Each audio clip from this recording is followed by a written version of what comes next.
Ela me disse que era só um amigo, mas meu silêncio respondeu por mim.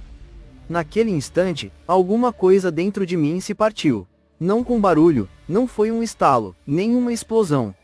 Foi como vidro rachando sob o peso do tempo, lento e inevitável. E eu sorri, o tipo de sorriso que se faz quando a dor é tanta que até a raiva desiste. Sempre fui conhecido por aqui. Meu rosto estampado em outdoors, meu nome envolvido em decisões que mudaram o rumo da cidade.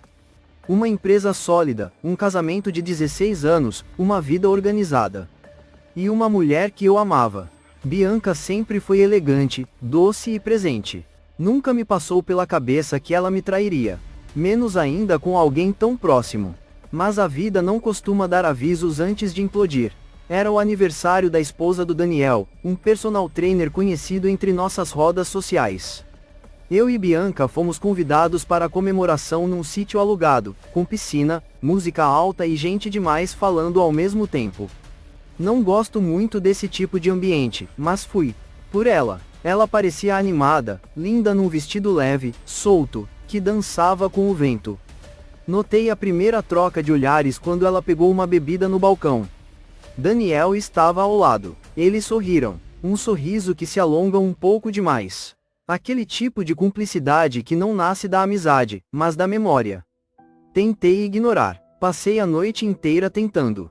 Mas os toques sutis, as risadas contidas, os olhares que evitam se cruzar, me gritavam o contrário. Eu, que sempre fui atento aos detalhes nos negócios, ignorei os sinais em casa. Não bebi, afinal eu fiquei de motorista da rodada para Bianca se divertir mais. Ela sim, até exagerou um pouco. Todos, talvez. Mas o álcool, como sempre, tem esse defeito. Solta o que deveria ficar preso. Foi numa discussão boba, um assunto qualquer sobre política ou futebol, nem lembro mais, quando Daniel disse algo sobre como Bianca ficava mais bonita depois do banho. O riso morreu no meu rosto. A esposa dele, Patrícia, tentou contornar, dizendo que era brincadeira, que ele estava bêbado.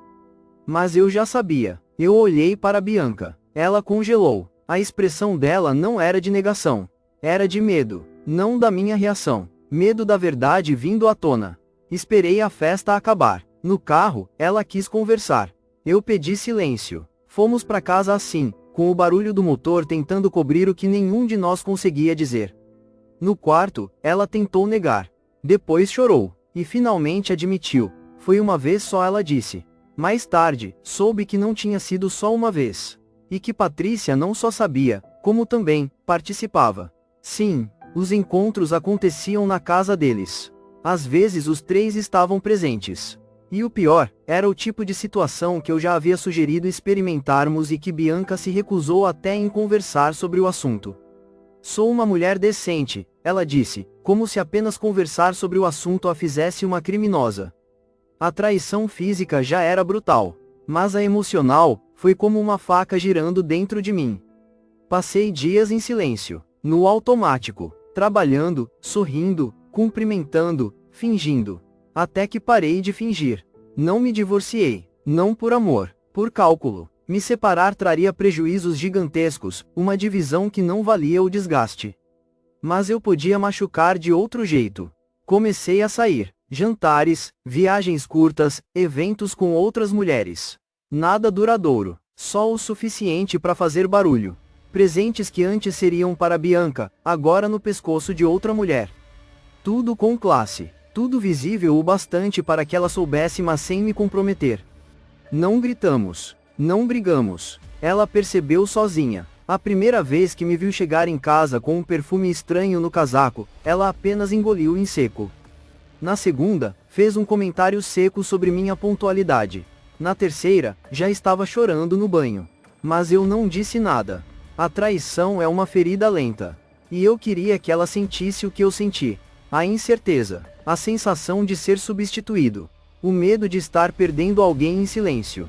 Talvez tenha sido cruel. Talvez. Mas não há como medir dor com régua alheia.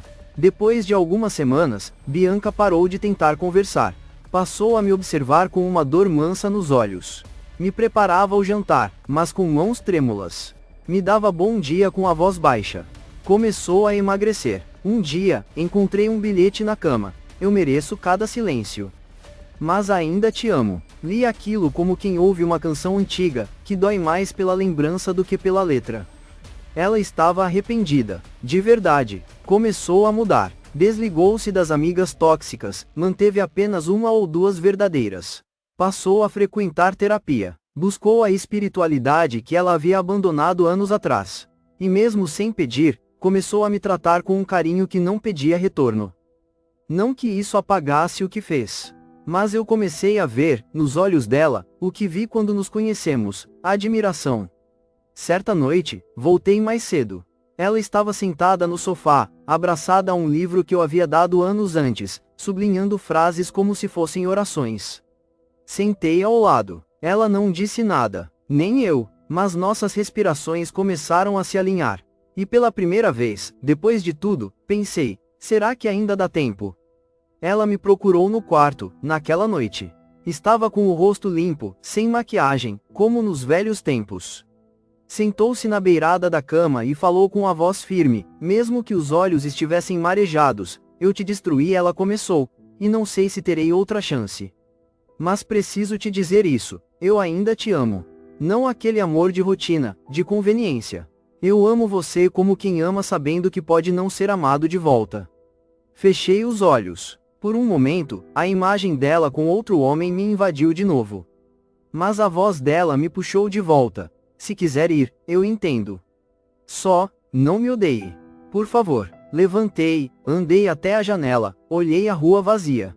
Meu coração batia num compasso estranho, entre a mágoa e a memória. Lembrei do nosso primeiro beijo. Da forma como ela me ouvia.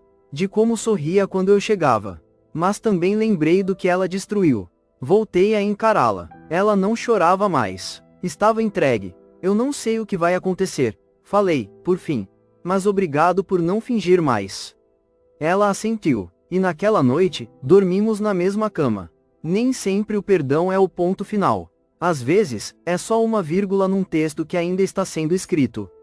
Não sei se a gente vai tentar novamente. Mas sei que hoje, o que carrego no peito não é mais raiva. É só uma saudade confusa do que fomos, e uma curiosidade melancólica sobre o que ainda poderíamos ser. Se é que ainda há tempo. Se é que ainda existe, nós.